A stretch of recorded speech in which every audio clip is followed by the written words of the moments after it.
نحمده ونصلي ونسلم على رسوله الكريم اما بعد فاعوذ بالله من الشيطان الرجيم بسم الله الرحمن الرحيم وَإِذَا تُتْلَى عَلَيْهِمْ آيَاتُنَا قَالُوا قَدْ سَمِعْنَا لَوْ نَشَاءُ لَقُلْنَا مِثْلَ هَذَا إِنْ هَذَا إِلَّا أَسَاطِيرُ الْأَوَّلِينَ۔ اور جب ان کے سامنے ہماری آیات کی تلاوت کی جاتی ہے تو کہتے ہیں کہ بے شک ہم نے سن لیا، اگر ہم چاہتے تو ایسا کلام ہم بھی کہہ دیتے، یہ صرف پہلے لوگوں کی داستانیں ہیں۔ اس آیت مبارکہ کا شان نزول یہ ہے کہ یہ آیت قبیلہ بنو عبدالدار کے ایک شخص نضر بن حارث کے بارے میں نازل ہوئی۔ نضر بن حارث ایک تاجر تھا اور وہ تجارت کے لیے فارس، حیرہ اور دیگر ممالک کا یہ سفر کرتا تھا، اور اس نے وہاں کے باشندوں سے رستم، اسفندیار اور دیگر اجمیوں کے اس نے قصے سن رکھے تھے، اور یہودیوں کو بھی اس نے دیکھا تھا، اور عیسائیوں کو، عبادت گزاروں کو توریت اور انجیل کی تلاوت کرتے، رکوع سجود کرتے اور گریہ وزاری کرتے ہوئے اس نے یہ سب کچھ دیکھا ہوا تھا۔ مفسرین فرماتے ہیں کہ جب نضر بن حارث مکہ مکرمہ میں آیا تو اسے پتہ چلا کہ اللہ کے محبوب علیہ السلام پر وحی نازل ہوتی ہے اور یہ بھی قرآن کی تلاوت کرتے ہیں اور نماز پڑھتے ہیں، تو اس نے اپنے لوگوں کو اس وقت کہا کہ جو کلام محمد صلی اللہ علیہ وسلم پیش کرتے ہیں اس جیسا تو ہم نے بھی سنا ہوا ہے، اگر ہم چاہیں تو ایسا کلام ہم بھی سنا سکتے ہیں۔ اللہ رب العالمین نے ان کفار کا یہ مقولہ، یعنی جو انہوں نے کہا، اس میں ان کی بتایا گیا کہ یہ کہہ رہے ہیں اس میں ان کی کمال درجے کی بے شرمی اور بے حیائی ہے، حالانکہ قرآن پاک ان کو بار بار چیلنج کر چکا تھا، اور یہ قرآن کی ایک مثل صورت لانے سے اور اس کے عاجز رہ جانے کے باوجود بھی ایسا انہیں کہنا، قرآن کہتا ہے اللہ کا کلام، کہ ان کا ایسا باطل دعویٰ کرنا یہ نہایت ذلیل حرکت ہے۔ آگے اللہ رب العالمین نے ارشاد فرمایا وَإِذْ قَالُوا اللَّهُمَّ إِنْ كَانَ هَذَا هُوَ الْحَقَّ مِنْ عِنْدِكَ فَأَمْطِرْ عَلَيْنَا حِجَارَةً مِنَ السَّمَاءِ أَوْ ائْتِنَا بِعَذَابٍ أَلِيمٍ۔ اور جب انہوں نے کہا اے اللہ اگر یہ قرآن ہی تیری طرف سے حق ہے تو ہم پر آسمان سے پتھر برسا دے یا کوئی دردناک عذاب ہم پر لے آ۔ حضرت عبداللہ بن عباس رضی اللہ عنہما فرماتے ہیں کہ جب رسول اللہ صلی اللہ علیہ وسلم نے گزشتہ امتوں کے واقعات بیان فرمائے تو یہی نضر بن حارث اس نے یہ کہا کہ اگر میں چاہوں تو ایسے واقعات میں بھی سنا سکتا ہوں۔ حضرت عثمان بن مظعون رضی اللہ تعالیٰ عنہ نے اس بدبخت نضر بن حارث سے فرمایا کہ تو اللہ سے ڈر، اور رسول خدا حق بات ارشاد فرماتے ہیں تو اس نے صحابی رسول کے جواب میں کہا کہ میں بھی سچی بات کہتا ہوں۔ حضرت عثمان نے اس سے فرمایا کہ نبی اکرم صلی اللہ علیہ وسلم لا الہ الا اللہ کہتے ہیں، تو نضر بن حارث نے کہا کہ میں بھی لا الہ الا اللہ کہتا ہوں، لیکن ساتھ میں یہ بھی کہتا ہوں کہ یہ جو بت ہم بناتے ہیں یہ اللہ کی بیٹیاں ہیں، یہ اس طرح یہ شرک کرا اس نے۔ تو اس وقت اس نے پھر ساتھ یہ بھی کہا، اس نے اللہ کی بارگاہ میں دعا مانگی اور یہ کہا کہ یا اللہ جو قرآن محمد صلی اللہ علیہ وسلم لائے ہیں اگر یہ تیری طرف سے حق ہے تو ہم پر آسمان سے پتھر برسا یا کوئی دردناک عذاب ہم پر لے آ۔ مفسرین فرماتے ہیں کہ یہ وہ بدبخت کافر ہے کہ جس کی مذمت میں قرآن کی 10 آیات نازل ہوئیں اور غزوہ بدر کے دن میرے آقا کے مبارک ہاتھوں سے ہی یہ واصل جہنم ہوا، یعنی یہ اتنا بڑا بدبخت تھا کہ یہ حضور کے ہاتھوں سے ہی واصل جہنم ہوا۔ اور مفسرین میں سے ایک یہ بھی ملتا ہے کہ حضرت انس رضی اللہ تعالیٰ عنہ سے مروی ہے کہ یہ جو آسمان سے پتھر برسانے کی دعا یہ ابو جہل نے مانگی تھی۔ یہ دونوں روایتیں میں نے آپ کے سامنے رکھ دی۔ آگے ارشاد فرمایا وَمَا كَانَ اللَّهُ لِيُعَذِّبَهُمْ وَأَنْتَ فِيهِمْ وَمَا كَانَ اللَّهُ مُعَذِّبَهُمْ وَهُمْ يَسْتَغْفِرُونَ۔ اور اللہ کی یہ شان نہیں، انہوں نے عذاب مانگا تھا، اب اللہ آگے جواب دے رہا ہے، فرمایا کہ اللہ کی یہ شان نہیں کہ انہیں عذاب دے جب تک اے حبیب تم ان میں تشریف فرما ہو، اور اللہ انہیں عذاب دینے والا نہیں جبکہ وہ بخشش مانگ رہے ہیں۔ مفسرین فرماتے ہیں کہ اس آیت میں اللہ رب العالمین نے ارشاد فرمایا کہ یہ اللہ کی شان نہیں کہ جس عذاب کا کفار نے سوال کیا وہ عذاب انہیں دے دے۔ کیوں؟ فرمایا اے محبوب آپ ان میں تشریف فرما ہیں، کیونکہ آپ رحمت للعالمین بنا کر بھیجے گئے ہیں، اور اللہ کی سنت یہ ہے کہ فرمایا جب تک کسی قوم میں اس قوم کا نبی موجود ہو تو اس قوم پر عام بربادی اللہ نہیں بھیجتا۔ فرمایا کہ جس کے سبب سب کے سب ہلاک ہو جائیں اور کوئی نہ بچے۔ یہ آپ گزشتہ واقعات بھی امتوں کے پڑھیں گے، جب تک اللہ کے نبی ان میں رہے وہ بچے رہے۔ جب اللہ کے نبی نے ہجرت کر گئے تو پھر وہ قوم پچھلی بھی جتنی قومیں تھیں وہ تباہ ہوئیں۔ تو اس آیت میں بھی یہی بات ارشاد فرمائی۔ مفسرین کی ایک جماعت یہ بھی کہتی ہے، اس کے بارے میں قول یہ ہے کہ یہ آیت حضور پر اس وقت نازل ہوئی کہ جب آپ مکہ مکرمہ میں مقیم تھے، لیکن جب آقا نے ہجرت فرمائی اور کچھ مسلمان مکے میں رہ گئے اور وہ مسلمان استغفار کیا کرتے تھے، اگلی آیت میں اللہ نے انہی کا ذکر کیا کہ جب تک استغفار کرنے والے ایماندار موجود ہیں اس وقت تک عذاب نہ آئے گا۔ اور پھر وہ جب حضرات جو مسلمان مکے میں رہ گئے تھے اور انہوں نے بھی مدینے ہجرت کی تو پھر ان پر عذاب کافروں پر آیا اور فتح مکہ کا اللہ نے اذن دے دیا، اور اس کا اگلی آیت میں ذکر کیا گیا اور یہی بات بتائی گئی۔ یہاں پر ایک بات میں آپ کے سامنے رکھوں کہ علامہ علی بن محمد خازن، جس کو امام خازن کہتے ہیں، وہ فرماتے ہیں کہ اس آیت سے یہ ثابت ہوا کہ استغفار سے عذاب سے امن میں رہنے کا ذریعہ ہے، یعنی بندہ اللہ کی بارگاہ میں توبہ کرتا رہے تو وہ امن میں رہتا ہے۔ اس حوالے سے میں 3 حدیث مبارکہ آپ کے سامنے رکھتا ہوں، ویسے تو بے شمار احادیث مبارکہ ہیں، ہمارے لیے اس میں کتنے بڑے بڑے پیغام ہیں، سنیے۔ ترمذی شریف میں یہ حدیث پاک آتی ہے، حضرت ابو موسیٰ اشعری رضی اللہ تعالیٰ عنہ روایت کرتے ہیں کہ اللہ کے محبوب علیہ الصلوۃ والسلام نے ارشاد فرمایا، اللہ نے میری امت کے لیے مجھ پر 2 امن والی آیات اتاری ہیں۔ ایک تو یہی والی جو اگلی وما کان اللہ لیعذبہم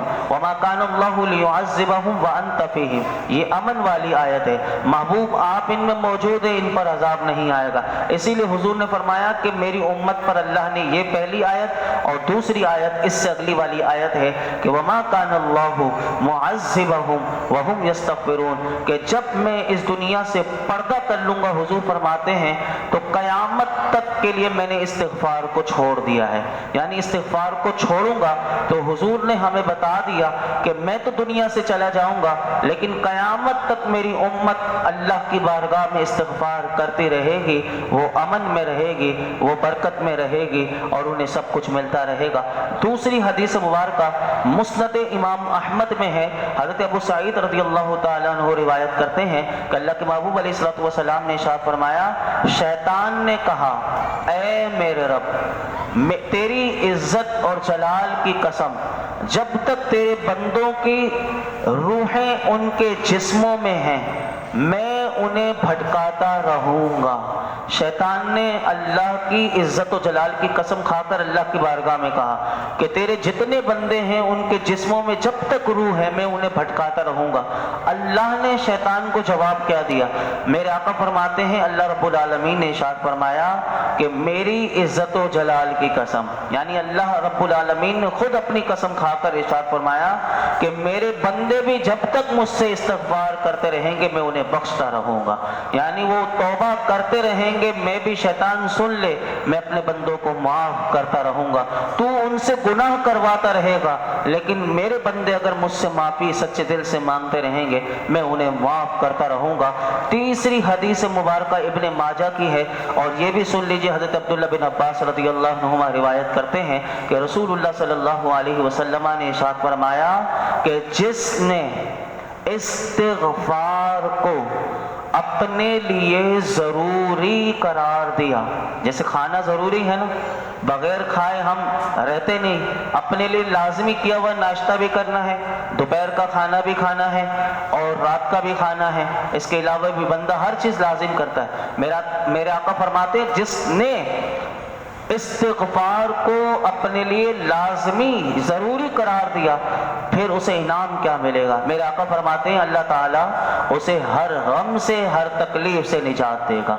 یہ انعام، اور فرمایا اسے ایسی جگہ سے رزق عطا کرے گا جہاں سے اس کا وہم و گمان بھی نہیں ہوگا۔ تو ہمیں چاہیے کہ ہم روزانہ استغفار کیا کریں۔ نماز سلام پھیرنے کے بعد بھی 3 مرتبہ پڑھا جاتا ہے، تو آپ سب بھی مل کر بلند آواز سے پڑھا کریں۔ پتہ نہیں کون ایسا اللہ کا مقبول بندہ ہو کہ جو ہمارے ساتھ مل کر پڑھے، اللہ اس کے پڑھنے کی برکت سے ہم سب کی توبہ قبول فرما لے۔ تو نماز کے بعد اس کا حضور نے حکم بھی دیا ہے کہ نماز کے بعد تو 3 مرتبہ پڑھنے کا بھی میرے آقا کی احادیث مبارکہ ملتی ہیں، اسی لیے اس سنت کی بھی نیت سے اور اللہ ہمیں معاف فرمائے اس لیے سارے مل کر پڑھا کریں۔ ہمارے یہاں کلچر یہ بنا ہوا ہے ایک پڑھے گا، اگر تھوڑے سے لوگ پڑھیں گے تو پھر سب پڑھتے ہیں، ورنہ ایک پڑھ رہا ہے تو اس کو پڑھنے دیں، کوئی نہیں پڑھے گا۔ تو یہ نہیں ہونا چاہیے، ہم سب اللہ کے بندے ہیں اور ہمیں معافی مانگنا ہمارے لیے بہت ضروری ہے، کیونکہ قدم قدم پر ہم سے گناہ ہو رہے ہوتے ہیں،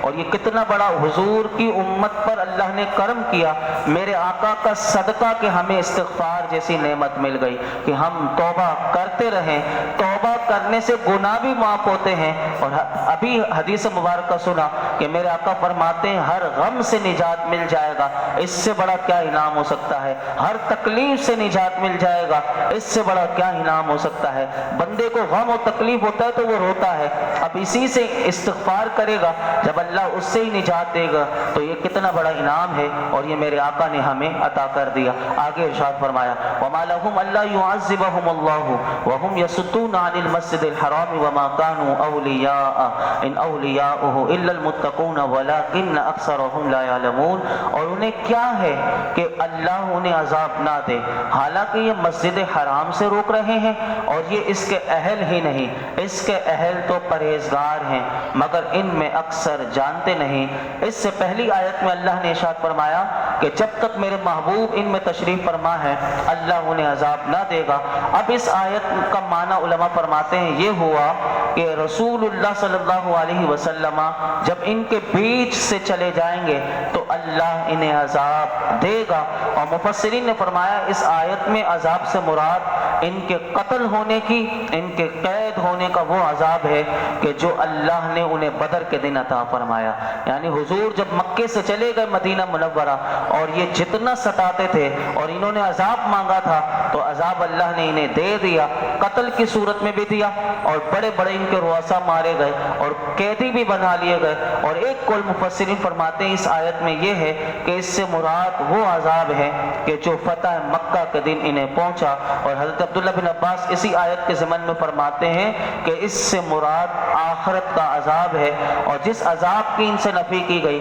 وہ دنیا کا عذاب مراد ہے، اور ان کفار کو عذاب دیے جانے کا سبب بتا دیا کہ سبب یہ ہے کہ یہ مسجد حرام سے لوگوں کو روک رہے ہیں اور مومنین کو طواف کعبہ کے لیے روک رہے ہیں، کیونکہ حدیبیہ کے مقام پر انہوں نے حضور کو روک لیا تھا اور حضور کے 1400 صحابہ کو روکا تھا کہ آپ حرم میں نہیں جا سکتے، آپ کعبے کا طواف نہیں کر سکتے۔ تو اسی واقعے کو اللہ نے ذکر کیا، اور یہ کہتے تھے کہ ہم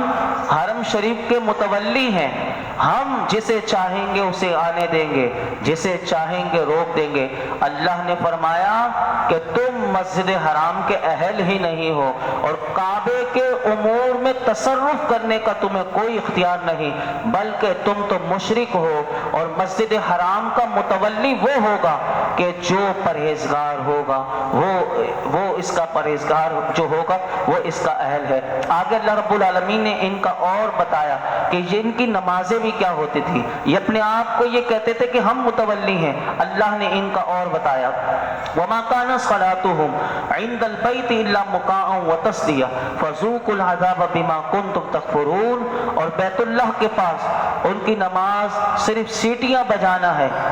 سیٹیاں بجانا ہی تھا تو اپنے کفر کے بدلے عذاب کا مزہ چکھو۔ یہاں پر ان کی عبادت حضرت عبداللہ بن عباس فرماتے ہیں کہ قریش عبادت کیسے کرتے تھے، تو کہا کہ کفار قریش خانہ کعبہ میں عبادت کرنے کے لیے پہلے ننگے ہو کر آتے تھے، یعنی ان کی عورتیں بھی ننگی، ان کے مرد بھی ننگے، اور یہ آتے تھے ننگے ہو کر خانہ کعبہ کا طواف کرنے، اور کیا کرتے تھے، سیٹیاں بجاتے تھے، یعنی یہ ان کی عبادت ہوتی تھی۔ تو فرمایا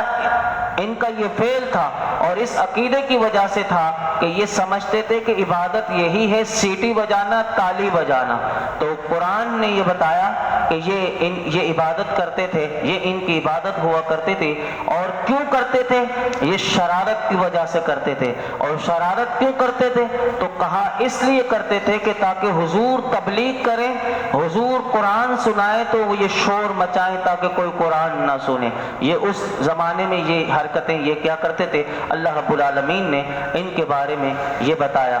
آگے 2-3 آیات رہ گئیں، کل میں انشاءاللہ 9ویں پارے کا، کیونکہ ہمارا وقت مکمل ہو گیا 15 منٹ کا، کل میں کیونکہ آج 9واں پارہ مکمل کرنا تھا، کل 10ویں پارے کا آغاز بھی کر کے 9ویں پارے کا اختتام کریں گے۔ اللہ رب العالمین ہم سب کو قرآن حکیم کا نور عطا فرمائے اور اس کی برکتیں رحمتیں عطا فرمائے۔ الحمدللہ رب العالمین والصلاة والسلام على سید الانبیاء والمرسلین وعلى آلہ واصحابہ اجمعین۔ یا اللہ پاک جو کچھ ہم نے قرآن میں سنایا، اس میں کوئی غلطی کوتاہی ہو معاف فرما، اپنی بارگاہ میں قبول فرما، نماز عشاء ادا کرنا اپنی بارگاہ میں قبول فرما، قرآن کا نور عطا فرما، درود پاک پڑھنا قبول فرما۔ یا اللہ ہمیں قرآن پاک کی شب روز تلاوت کی توفیق نصیب فرما۔ یا اللہ اس قرآن پاک کا حق ادا کرنے والا بنا دے، اس کے حق کے لیے کوشش کرنے والا بنا دے، ہمارے لیے سمجھنا سمجھانا آسان کر دے، غور و فکر میں جو چیزیں رکاوٹ ہیں اللہ دور کر دے۔ یا اللہ اس قرآن کی برکت سے، اس کے نور کے صدقے میں یا اللہ تو ہم سے ہمیشہ کے لیے راضی ہو جا۔ اللہ ہماری بے حساب مغفرت فرما، ہمارے والدین کی مغفرت فرما، میرے آقا کی تمام امت کی مغفرت فرما۔ درس قرآن کی برکت سے جتنے حاضرین موجود ہیں ان سب کے اٹھے ہوئے ہاتھوں کی لاج رکھ لے، ان کی جھولیوں کو دامنوں کو مرادوں سے بھر دے، ہمیں کثرت سے استغفار کرنے والا بنا دے۔ وصلی اللہ تعالی علی خیر خلقہ محمد وعلی آلہ واصحابہ اجمعین۔